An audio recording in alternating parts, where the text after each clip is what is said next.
হাসিনা যখন ক্ষমতায় আসে তখন আমার বয়স 7। তোমরাও হয়তো কেউ 8 অথবা কেউ 9। আমাদের ওই সময়ের ছবিগুলোর দিকে তাকালে বিস্মিত হতে হয়।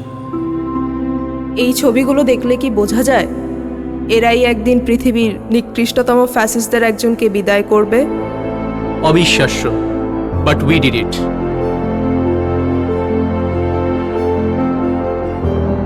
রিমেম্বার, সবাই যখন ধরে নিয়েছিল ফ্যাসিবাদের শেকলেই কাটবে আমাদের কয়েক প্রজন্ম, তখন আমরাই বলেছিলাম না, আমরা মানব না। যখন অনেকে মেনেই নিয়েছিল গোলামিই আমাদের নিয়তি, তখন আমরা বলেছিলাম আজাদি আজাদি। আজাদি। যখন নির্ঝঞ্ঝাট জীবন চাওয়া স্বজনেরা বলেছিল লেটস অ্যাকসেপ্ট, বি প্র্যাগম্যাটিক। তখন আমরাই বলেছিলাম উই রিভল্ট। যখন অনেকেই বলল উপায় কি, তখন আমরা উপায় হয়ে দাঁড়িয়ে গেলাম পর্বত সম। বললাম বুকের ভেতর অনেক ঝড়, বুক পেতেছি গুলি কর। আমরাই ছিলাম বিপ্লব, আমরাই অভ্যুত্থান। এবার বিপ্লবের দ্বিতীয় ধাপ আমাদের সামনে। একদিনে 2 ভোট।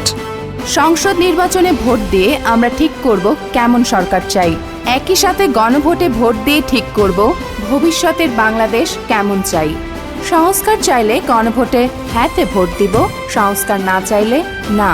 যে পরিবর্তনের জন্য এত এত প্রাণ হলো বলিদান, সেই পরিবর্তনের চাবি এখন আমাদের হাতে। গণভোট 2026 সংস্কারের চাবি আমাদের হাতে।